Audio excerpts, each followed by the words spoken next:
Elimika na Mahasin TV. Pata kujua wema wa Uislamu.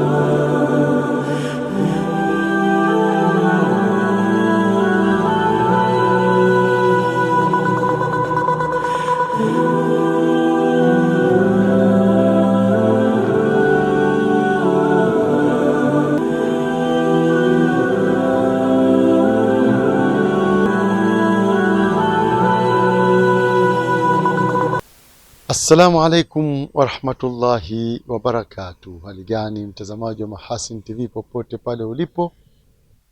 Ni siku nyingine tena tunakutana katika kapu la habari. Mimi Hilal Sefu Yami ndio kusomea habari za kitaifa, na katika habari za kimataifa utakuwa naye Zuberi Mgaya. Awali ya yote tunaangazia muhtasari wake.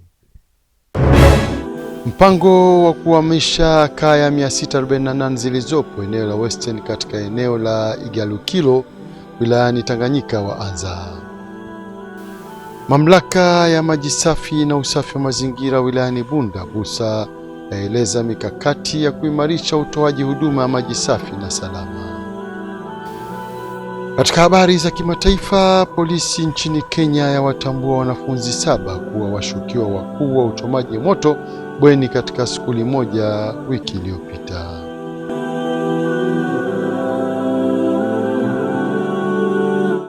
Na mkapu la habari linaanzia huko mkoani Katavi. Serikali ya halmashauri ya wilaya ya Tanganyika mkoani Katavi imeanza mpango wa kuwapanga wananchi wanaoishi katika maeneo yasiyo rasmi kwa kuzindua zoezi la kuhamisha kaya 648 katika eneo la Western kitongoji cha Luhafwe katika kijiji cha Vikonge kwenda eneo la Igalukilo. Nuhu Stima ana taarifa zaidi.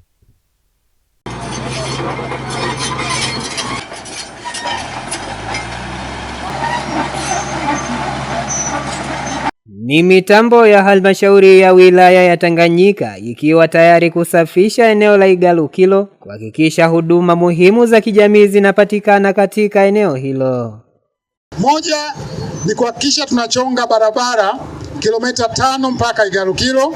Zoezi limeanza. Katika eneo hilo tumetenga maeneo kwa ajili ya maeneo ya kuabudia, tumetenga maeneo kwa ajili ya shule ya msingi, tumetenga maeneo kwa ajili ya shule, kwa ajili ya zahanati, lakini pia kutakuwa kuna kisima cha maji.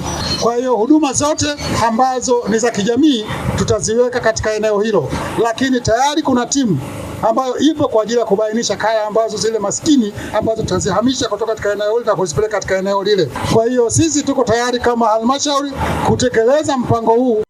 Akiongoza zoezi hilo la uzinduzi, mkuu wa wilaya ya Tanganyika Onesmo Buswelu amewatoa hofu wananchi watakaohamia eneo hilo kwa kuwa wataweza kuendesha shughuli zao zote za kiuchumi ikiwemo kilimo na biashara. Tutakwenda kuwa na sehemu ya soko ambapo wenye kuhitaji mazao ya wakulima hawa, wananchi hawa watayakuta kwenye soko zuri. Tutakuwa na uwanja wa mpira, watacheza watoto wetu. Tutakuwa na shule ya sekondari, watasoma watoto wetu. Tutakuwa na shule ya msingi, watasoma watoto. Tutakuwa na kituo cha polisi. Tutakuwa na huduma zote za kijamii zikiwemo za kiroho. Kwa hiyo hii tungeweza kuita ni eneo ambalo ni la kimkakati katika kugusa nyanja zote za maisha ya wananchi wetu. Katika hatua nyingine, Buswelu akiongea kwenye mkutano wa hadhara katika kijiji cha Igalukilo ameendelea kuhamasisha wananchi walio katika maeneo ya Western kitongoji cha Luhafwe. Amesema zoezi hilo litafanyika kwa kuzingatia haki na ustawi wa kila mwananchi. Kazi ambayo tunayo mbele yetu sisi sote, serikali na ninyi wananchi, ni kwenda pamoja bila kubishana, bila kugombana, bila kupigana, bila kuitirafiana. Kwa sababu ni mipango ambayo tunaifanya kwa pamoja, kazi ya kuwapanga upya wananchi wa maeneo ya Western, ya maeneo ya Igalukilo, ya maeneo ya Misanga na maeneo yote. Sasa rasmi tumeianza jana. Zaidi ya wakazi 200,000 katika wilaya ya Bunda mkoani Mara wanataraji kuondokana na adha kukatika mara kwa mara kwa huduma ya maji safi na salama baada ya mamlaka ya maji safi na usafi wa mazingira wilayani humo Busa kuanza kutekeleza mradi wa kukabiliana na changamoto hiyo. Hapa ni taarifa yake Zuberi Mgaya. Hatua za ujenzi wa mradi huo zimeanza kufuatia malalamiko kutoka kwa baadhi ya wakazi wa wilaya hiyo kulalamikia changamoto ya kukatika kwa huduma ya maji mara kwa mara na wengine kuelezea upungufu wa usalama wa huduma hiyo. Wanapambana na changamoto ndogo ndogo. Kuna baadhi ya sehemu zingine unakuta maji yanaweza kawa yamekatika bila taarifa yoyote. Sasa ile inakuja inaleta changamoto sana katika mtu, inawezekana labda wewe ulikuwa hujaandaa kuchota maji, lakini unakuja unakuta maji yamefanya nini, yamekata. Mimi kwa upande wangu hakuna changamoto. Labda kwa wenzangu, labda wale ambao wana changamoto zao siwezi kuelewa, lakini kwangu mimi changamoto hamna kwa sababu maji napata masaa 24. Kwa uhalisia uliopo hali ni nzuri. Inatia matumaini, lakini kuna changamoto ndogo ndogo kama ya maji hayana ubora, machafu. Unaona hiyo. Sasa wangefanya waongeze bidii kidogo, lakini kazi inaenda vizuri. Akielezea mikakati ya mamlaka ya maji safi na usafi wa mazingira wilaya ya Bunda Buwasa, mkurugenzi mtendaji wa Buwasa Bi Esther Grioma amesema tayari mradi mkubwa wa kusafisha maji umeshakamilika na hivyo kukamilisha ujenzi wa bomba la chuma linaloweza kuhimili presha ya maji hayo. Mradi huu umegharimu bilioni 10.6. Baada ya kukamilisha mradi huu ambao ni mradi mama kwa wakazi wa Bunda, presha ya maji imeongezeka. Na sasa katika kuongezeka kwa presha hii kuna bomba aina ya grasi au tunaita kitaalamu GRP. Bomba hili limeshindwa kuhimili presha iliyopo kwa sasa, na hivyo kupelekea matengenezo ya mara kwa mara. Lakini mamlaka imejipanga, imekuja na suluhisho la kudumu, na hivi ninavyoongea mkandarasi ametekeleza mradi wa kuweka bomba la chuma ambalo litaendana na kuhimili pressure iliyopo, ambao mpaka sasa mradi umefikia 50%.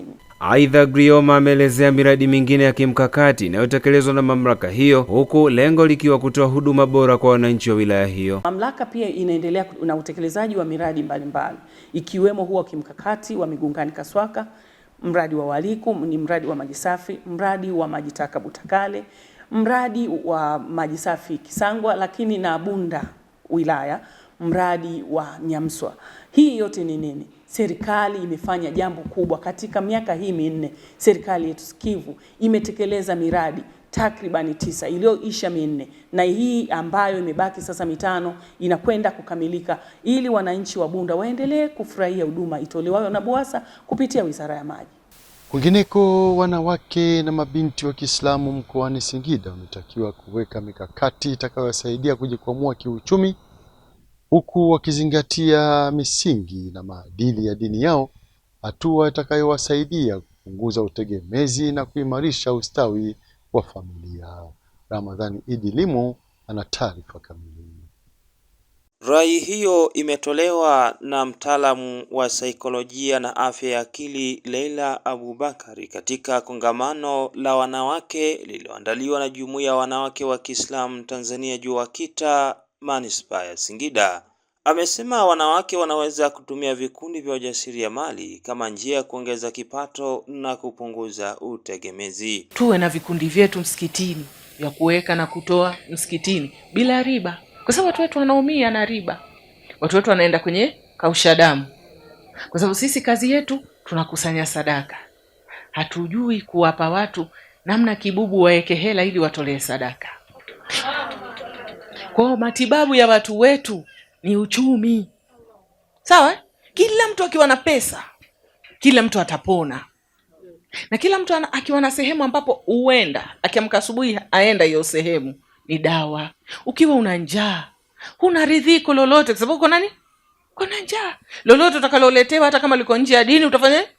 Utakubali. Baadhi ya viongozi walioratibu kongamano hilo akiwemo mbunge wa Singida mjini Mheshimiwa Yagi Kiaratu amebainisha kuwa Wanawake wamepata nafasi ya kujifunza kuhusu fursa mbalimbali zinazoweza kuwasaidia katika maisha yao ya kila siku. Nimshukuru sana Madam Leila Abubakari, amewakumbusha wanawake kwamba pamoja na jinsia yao lakini wana nafasi nzuri ya kujiweka vizuri kiuchumi pasipo kuvunja amri za Mwenyezi Mungu.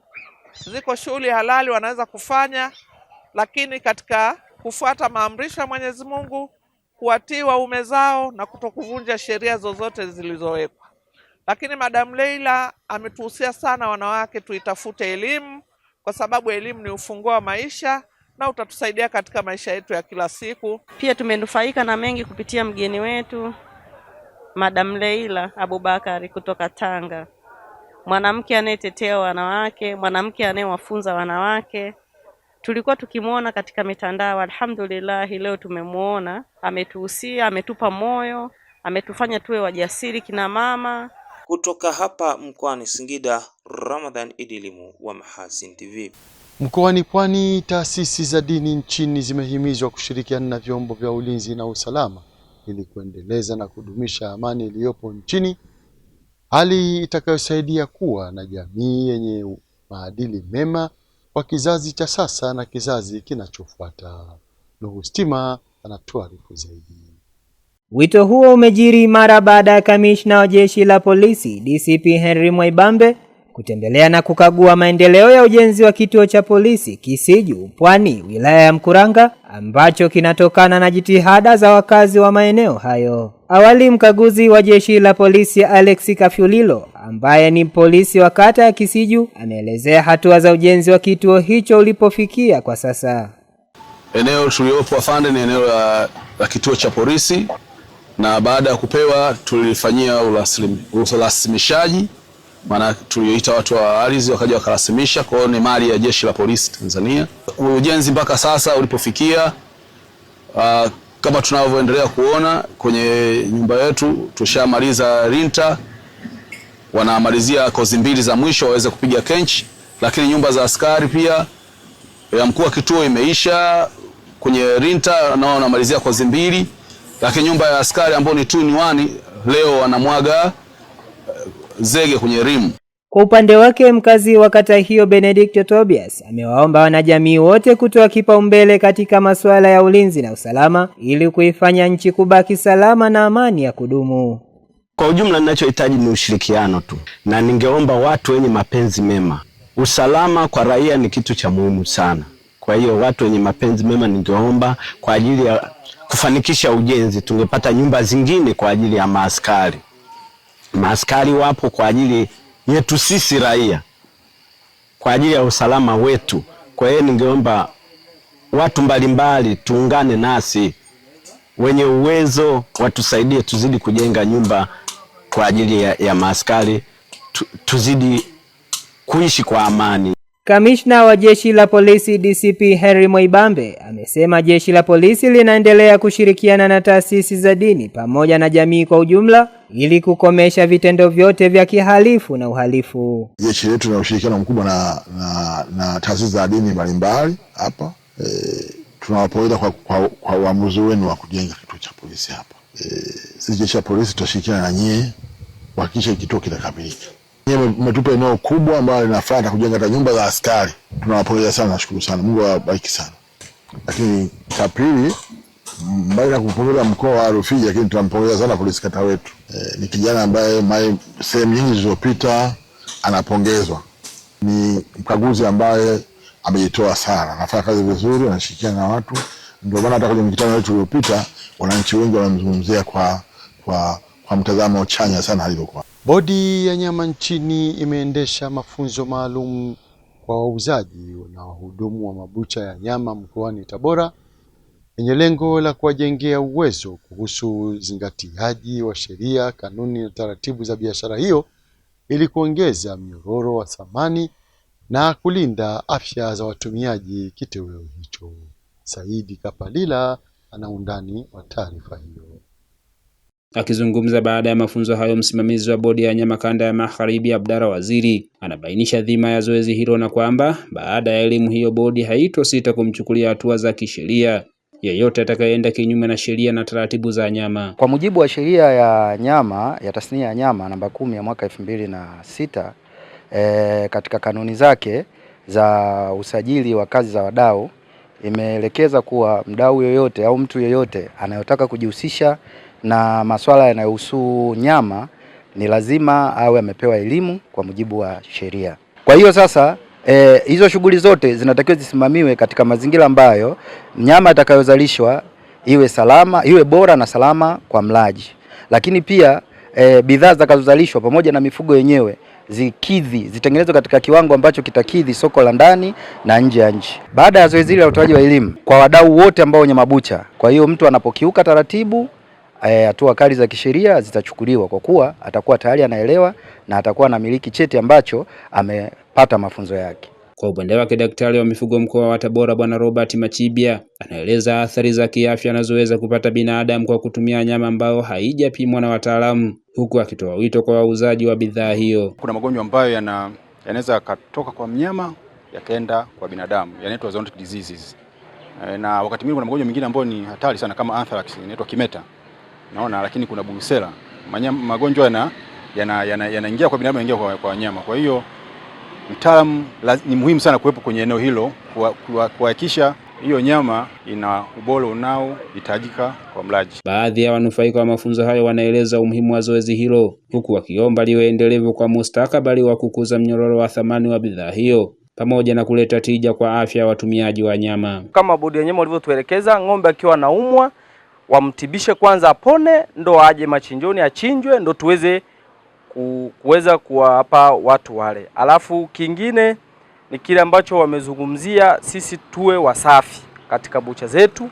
Sisi kama wafanyabiashara wa tasnia ya nyama, kutokana na changamoto ambazo zinakuwa nje ya uwezo wetu kidogo, lakini na imani wakiendelea kutuelimisha, kutufundisha, watatutafutia wadau pia, watatupa fursa, tunaweza tukapata hata tukasafirisha nyama nje ya nchi. Kutoka Tabora, Saidi Kapalila, Mahasin TV.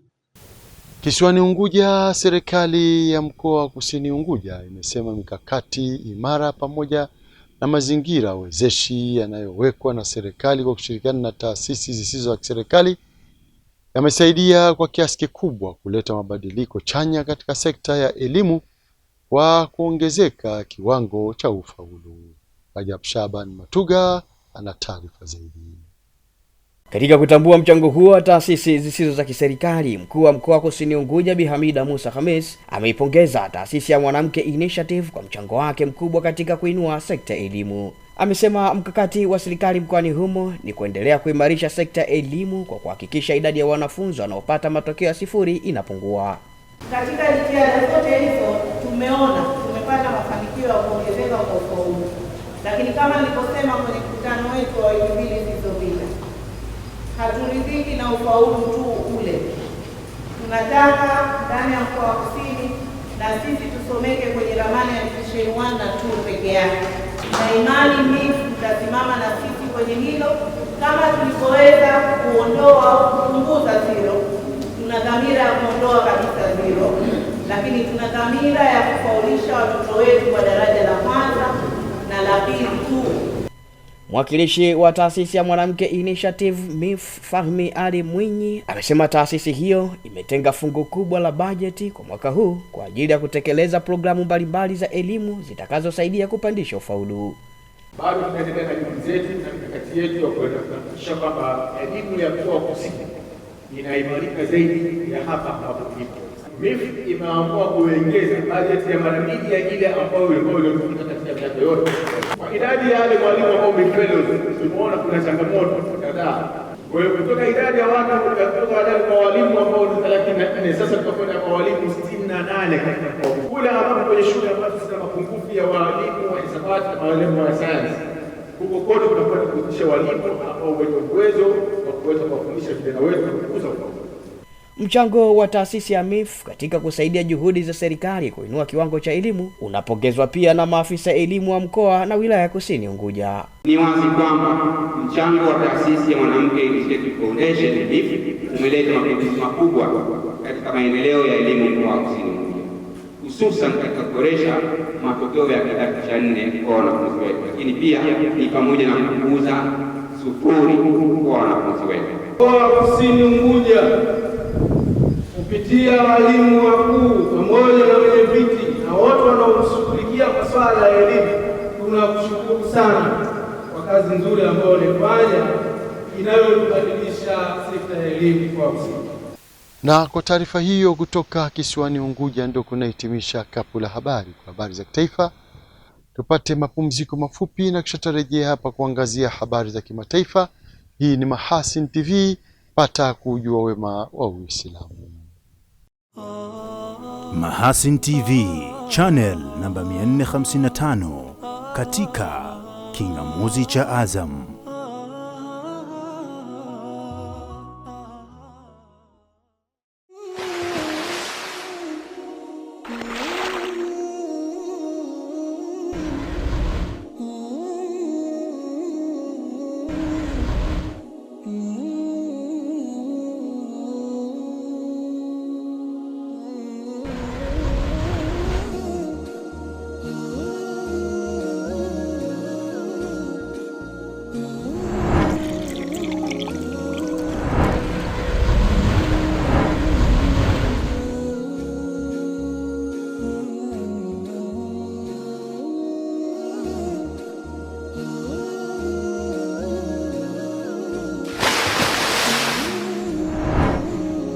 Kunywa maji safi na salama ya uhai. Bidhaa bora ya Bakhresa.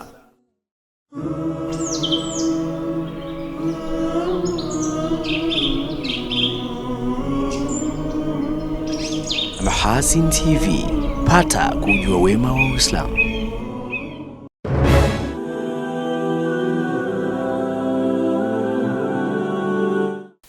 Shukran dhati mtazamaji wa Mahasin TV kwa kuendelea kuwa nasi, na sasa ni wasaa kuziangazia habari za kimataifa kama zilivyoandaliwa naye Zuberi Mgaya. Mtazamaji wa Mahasin TV, karibu kwa upande wa habari za kimataifa. Polisi nchini Kenya imetangaza kuwatambua rasmi wanafunzi 7 kuwa washukiwa wakuu wa uchomaji moto bweni kwenye skuli moja ya Dakhlia wiki iliyopita. Kwa mujibu wa taarifa iliyotolewa Jumapili Mei 31 mwaka huu na polisi, wanafunzi 7 ambao hawakutajwa majina wamegundulika baada ya kupatikana picha za kamera ya usalama. Video iliyotolewa inaonyesha wanafunzi hao wakiingia kwenye chumba namba 11 kwa muda mfupi sana kabla ya kuendelea kutembea eneo lingine la bweni. Wanafunzi wanaonekana wakifanya mienendo yao kimya kimya, huku mmoja akiwa amejifunika uso. Kwenye mkasa huo dhidi ya bweni la wasichana Jumatano iliyopita, wanafunzi 16 walipoteza maisha na wengine kadhaa kujeruhiwa. Moto huo ulianza kwenye ghorofa ya kwanza ya bweni hilo ambayo kwa ujumla ilikuwa na vitanda 135 kwa mujibu wa polisi. 6 kati ya washukiwa hao walikuwa tayari mikononi mwa polisi wakati ripoti ya awali iliyotolewa hapo jana Mei 31 mwaka huu, na mwingine mmoja alikabidhiwa kwa polisi na wazazi wake. Uchunguzi wa maiti zote umekamilika ambapo wote waliofariki kwa ajali ya moto huo miili yao iliteketea vibaya kwa moto. Mtazamaji, naweka nukta kwa taarifa hiyo. Kwingineko, polisi nchini Nigeria wamewataka wananchi kutojihusisha na mashambulizi ya kulipiza kisasi dhidi ya raia au biashara za raia wa Afrika Kusini kufuatia taarifa za mashambulizi ya chuki dhidi ya raia wa kigeni yaliyowalenga raia wa Nigeria nchini Afrika Kusini. Katika taarifa, msemaji wa polisi Anthony Okon amesema vyombo vya usalama vilifanya tathmini ya hali hiyo baada ya mkutano ulioongozwa na mshauri wa usalama wa taifa hilo na kuhakikishia raia wa Nigeria kwamba hakuna sababu ya kuwa na hofu. Anasema serikali inaendelea kushirikiana na mamlaka za Afrika Kusini pamoja na wadau wengine kupitia njia za kidiplomasia na kiusalama ili kushughulikia hali hiyo na kuhakikisha usalama wa raia wa Nigeria. Polisi wanasema hatua za ziada za kiusalama zimewekwa katika balozi na misheni za kigeni, miundombinu muhimu pamoja na maeneo mengine nyeti. Onyo hilo linatolewa wakati mvutano ukiendelea kuongezeka nchini Afrika Kusini kufuatia maandamano dhidi ya wahamiaji. Waandamanaji wamewashutumu wahamiaji wasiokuwa na stakabadhi halali kwa kuongeza shinikizo kwenye huduma za umma na wametoa wito kwa serikali kuimarisha utekelezaji wa sheria za uhamiaji. Tukitamatisha kwa upande wa habari za kimataifa, Mlipuko mkubwa umewaua watu wasiopungua 55 na kuwajeruhi wengine kadhaa katika kijiji kimoja katika eneo la Myanmar lililo chini ya udhibiti wa waasi. Chanzo kinachofahamu hali iliyopo eneo la Kaungtan, kijiji kilichopo katika mji wa Nam Kam katika jimbo la Sham karibu na mpaka wa China, kilisema wanawake 25 na wanaume 30 wamefariki. Wingu kubwa la moshi lilionekana likitanda juu ya kijiji hicho kwa muda mfupi baada ya mlipuko kutokea Jumapili ya Mei 31 mwaka huu. Jeshi la kitaifa la Taang Liberation ambalo linadhibiti eneo hilo na limekuwa likipigana na utawala wa kijeshi lilisema vilipuzi vinavyotumika katika uchimbaji wa madini na uchimbaji wa mawe vimelipuka. Katika mwaka uliopita, Myanmar ilitajwa kama nchi inayowashikilia raia wa mataifa mbalimbali katika kambi maalum za utapeli ambapo raia hao hawakuruhusiwa kutoka kabisa. Waasi katika maeneo hayo wamekuwa wakiendesha shughuli mbalimbali huku wakishambuliana na jeshi la utawala ili kupata udhibiti kamili katika eneo hilo. Na huo ndio mwisho wa habari za kimataifa kutoka hapa Mahasin TV. Jina langu ni Zuberi Mgaya. Shukran Zuberi Mgaya kwa habari za kimataifa. Na kabla tujahitimisha kapu letu la habari, tujikumbushe miongoni mwa habari tulizokuwa nazo hii leo. Mpango wa kuhamisha kaya 648 zilizopo eneo la Western katika eneo la Igalukilo wilayani Tanganyika waanza. Mamlaka ya maji safi na usafi wa mazingira wilayani Bunda Busa yaeleza mikakati ya kuimarisha utoaji huduma ya maji safi na salama. Katika habari za kimataifa, polisi nchini Kenya yawatambua wanafunzi 7 kuwa washukiwa wakuu wa uchomaji moto bweni katika skuli moja wiki iliyopita. Na kwa nukta hiyo ndo tunafika mwisho wa kapu la habari. Inshallah patakujaliwa wake Maulana.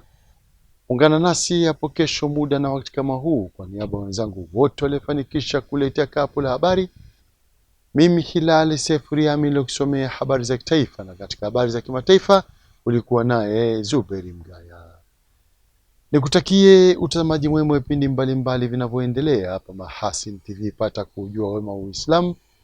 Wabillahi taufiki. Wassalamu alaikum warahmatullahi wabarakatuh. Na hivi sasa tuangazie utabiri wa hali ya hewa wa saa 24 zijazo kutoka TMA. Uhali gani mpenzi mtazamaji, na karibu katika utabiri wa hali ya hewa wa saa 24 zijazo kuanzia saa 3 usiku. Tafadhali ungana nami Ramadhan Omari kutoka Mamlaka ya Hewa Tanzania. Na kwa kwanza tuangalie matarajio ya hali ya hewa kwa usiku wa leo, ambapo tunatarajia maeneo machache ya mkoa wa Tanga pamoja na visiwa vya Unguja na Pemba kuwa na hali ya mawingu kiasi na mvua nyepesi katika maeneo machache. Na maeneo mengine yanayosalia yanatarajiwa kuwa na hali ya mawingu kiasi. Na mifumo ya upepo inaonyesha upepo unatarajiwa kuvuma kwa kasi ya kilomita 30 kwa saa katika maeneo ya ukanda wetu wa pwani ya Bahari ya Hindi, Ziwa Victoria, Ziwa Tanganyika pamoja na Ziwa Nyasa. Kwa maeneo ya Ziwa Rukwa upepo unatarajiwa kuvuma kwa kasi ya kilomita 20 kwa saa. Hali ya bahari pamoja na ziwa inatarajiwa kuwa na mawimbi madogo hadi makubwa kiasi. Na kwa siku ya kesho, maeneo ya mkoa wa Kagera yanatarajiwa kuwa na hali ya mawingu kiasi, mvua na ngurumo za radi katika maeneo machache na vipindi vya jua. Kwa maeneo ya nyanda ya juu kaskazini mashariki, pwani yetu ya kaskazini pamoja na mkoa wa Morogoro kunatarajiwa kuwa na hali ya mawingu kiasi, mvua katika maeneo machache na vipindi vya jua. Na maeneo mengine yaliyosalia yanatarajiwa kuwa na hali ya mawingu kiasi na vipindi vya jua. Na sasa tupate utabiri wa siku zijazo kwa baadhi ya maeneo hapa nchini. Kwa mkoa wa Dar es Salaam tunatarajia hali ya mawingu kiasi na mvua katika maeneo machache. Mkoa wa Dodoma tunatarajia hali ya mawingu kiasi na vipindi vya jua. Kwa mkoa wa Mwanza tunatarajia hali ya mawingu kiasi, mvua na ngurumo katika maeneo machache. Na mkoa wa Mbeya tunatarajia hali ya mawingu kiasi na vipindi vya jua. Kwa mkoa wa Kilimanjaro tunatarajia hali ya mawingu kiasi na mvua nyepesi katika maeneo machache. Na mkoa wa Morogoro tunatarajia hali ya mawingu kiasi na mvua nyepesi katika maeneo machache.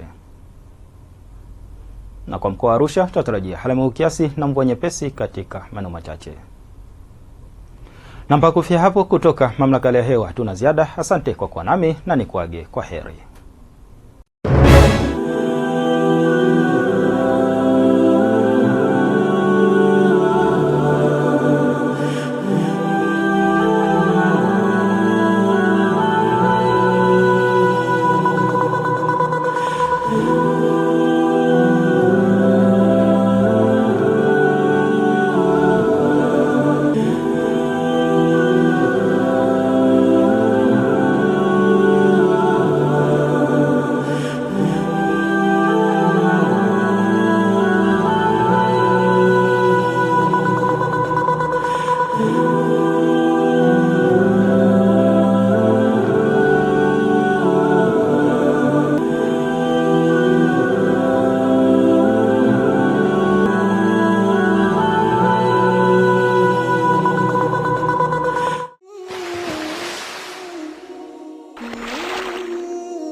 Kunywa maji safi na salama ya uhai. Bidhaa bora ya Bakhresa.